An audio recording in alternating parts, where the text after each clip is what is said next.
Ketika kita terganggu dalam sholat, pikiran melayang, hati pun gundah, gulana, terbawa dengan masalah-masalah kehidupan di dunia. Jangan pernah menyerah. Kembalikan pada bacaannya. Allah tidak menuntut kita untuk mencapai tingkat khusyuk. Tapi Allah menuntut kita untuk terus berusaha khusyuk. Maka Allah lah yang akan membuat kita khusyuk dalam sholat tersebut. Gitu, Fit.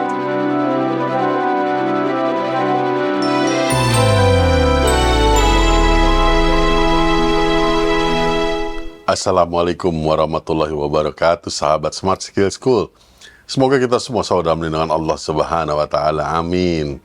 Sahabat, kita tidak tahu siapa yang butuh nasihat hari ini.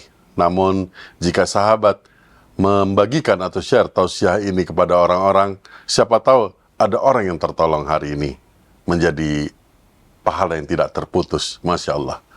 Yuk kita sambut Ustadz kita, Ustadz Adi Warman Azwar Karim. Ustadz, Assalamualaikum, apa kabar? Waalaikumsalam warahmatullahi wabarakatuh. Sehat, berkah, bahagia ya Allah. Amin. Amin, alhamdulillah Ustadz. Ustadz, pertanyaannya kali ini adalah, sudah pernah juga sih, cuma masih belum bisa Ustadz. Itu, kalau kita mulai sholat, Allahu Akbar, kita memutuskan seluruh urusan dunia, kita bersujud kepada Allah. Tapi pikiran masih kemana-mana. Makna apa yang harus kita camkan betul-betul ketika kita mulai takbir? Ya, kita harus paham dulu dari awal. Dulu kita udah bahas bahwa di dalam diri setiap manusia itu ada ruh yang ditiupkan oleh Allah. Nah, ini kayak baterai, ini benar ya? Ruh yang ditiupkan oleh Allah ke dalam diri setiap manusia itu, setelah berkelana sekian lamanya, ini perlu di-charge, perlu disambungkan kembali, dikoneksikan kembali kepada sumber dari ruh itu, yaitu Allah. Itu sebabnya ketika kita sholat dan kita mengucapkan Allahu Akbar, ini sebetulnya kita lagi menyambungkan kembali ruh Allah yang ada di dalam diri kita itu dengan sumber ruh tersebut, yaitu Allah. Dalam ilmu tasawuf, Allahu Akbar membawa dua konsekuensi atau dua makna. Yang pertama, Allahu Akbar adalah pengakuan bahwa yang lebih besar dari yang besar, yang lebih besar dari yang maha besar, hanya ada satu, yaitu Allah. Ilahum ma'allah. Tidak ada yang bersamai menyertai Allah. Allah lah yang maha besar dan lebih besar daripada yang maha besar, gitu. Ini pengertian pertama. Atau dalam bahasa kita sebut ini ketika kita melangit, gitu. Pengakuan kita betapa segala sesuatunya itu dalam surat Al-Ikhlas sebutkan Allahus Samad, tempat bergantung segala sesuatunya. Oke. Ini juga yang dalam pendapatnya Faham Imam Ghazali disebutkan, ketika kita telah mencapai satu tingkatan tertentu, bahkan ketika kita melihat apapun, kita tidak melihat sesuatu itu, yang kita lihat adalah Allah yang menciptakan sesuatu itu. Nah, ini makna pertama ketika kita mengatakan Allahu Akbar. Allah Maha Besar, Allah melingkupi semuanya. Allahu la ilaha illa huwal hayyul qayyum la ta'khuzuhu sinatun wa la naum. Lahu ma fis samawati wa ma fil ardh. Dan selanjutnya di dalam surat Ayatul Kursi. Tapi ada juga pemahaman yang kedua dari Allahu Akbar. Ketika kita sebutkan Allahu Akbar, inilah pengakuan betapa tidak berdayanya kita. Nah, ini. Oleh karena itu dalam pengertian yang kedua ini, wajar kalau di dalam diri kita itu timbul kekhawatiran, ketakutan. Wajar. Bahkan Rasulullah SAW sendiri pun ketika menghadapi perang Badar, waktu itu Rasulullah SAW berdoa kepada Allah, wahai Allah, seandainya kami kalah dalam perang ini, maka siapa lagi yang akan menyebut namamu di muka bumi ini? Jadi Rasulullah SAW pun mempunyai kekhawatiran dalam menghadapi perang Badar ketika itu. Sayyidina Abu Bakar Siddiq radhiyallahu an ketika di dalam gua hijrah dari Mekah ke Madinah ngumpet bersama Rasulullah SAW, sama juga mempunyai kekhawatiran, ketakutan itu. Ini adalah makna kedua dari Allahu Akbar. Makna kedua dari Allahu Akbar adalah kita mengakui kita nggak berdaya. La haula wala quwwata illa billahil aliyyil azim. Ini dia. Kalau yang pertama tadi Allah Samad, maha besar tempat bergantung segala sesuatunya. Kalau yang kedua maknanya kita nggak punya kemampuan apapun kecuali dengan kekuatan dari Allah. Nah, itu sebabnya kemudian di dalam ilmu tasawuf banyak sekali orang yang melakukan zikir-zikir dengan zikir Allahu Akbar. Ibnu Athaillah mengatakan zikir-zikir Allahu Akbar ini membawa 5 hal. Yang pertama, Allahu Akbar ini maknanya adanya redha dari Allah kepada kita. Mengapa Allah redha kepada kita?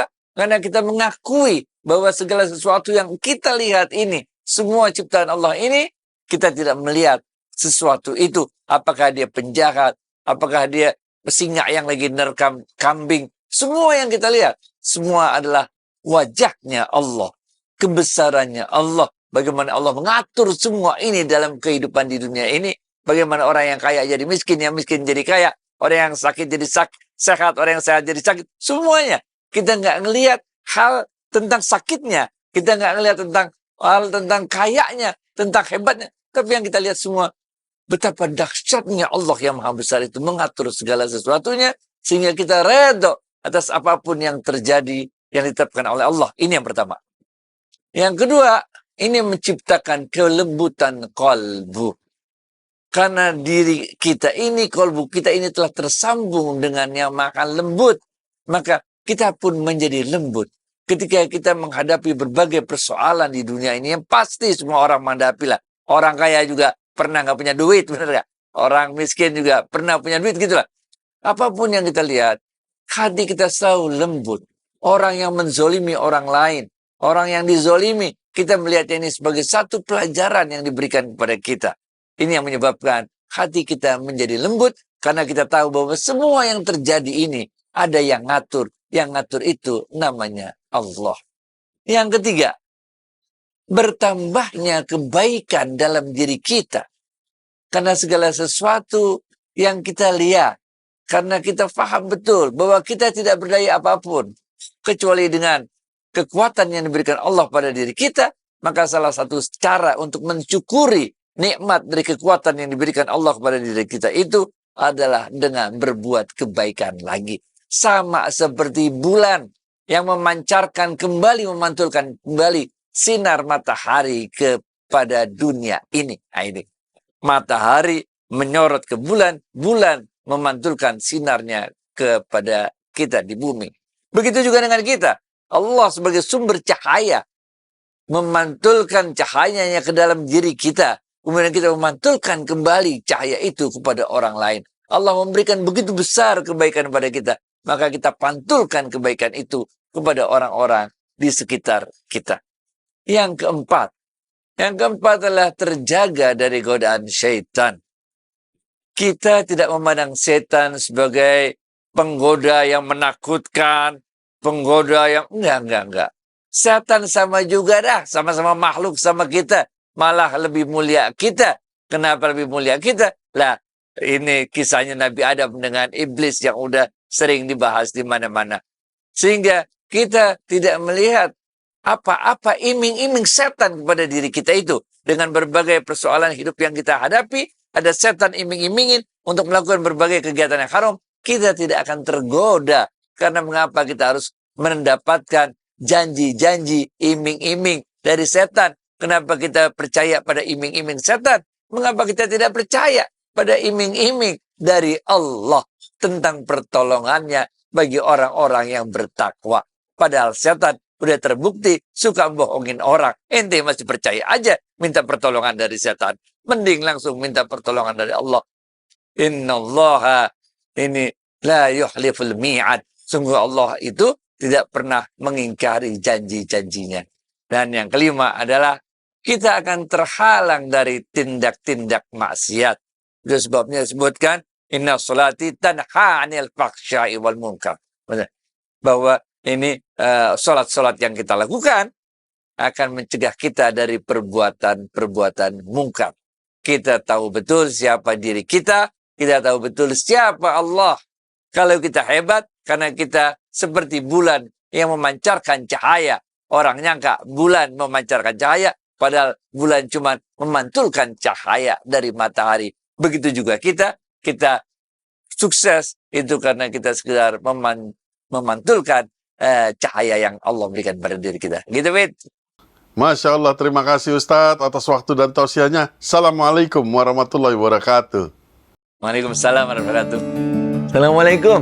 Dalam rangka ulang tahun Rumah Sakit Yarsi yang ke-6, kita akan banyak bagi-bagi voucher. Insya Allah akan ada 10 orang pemenang.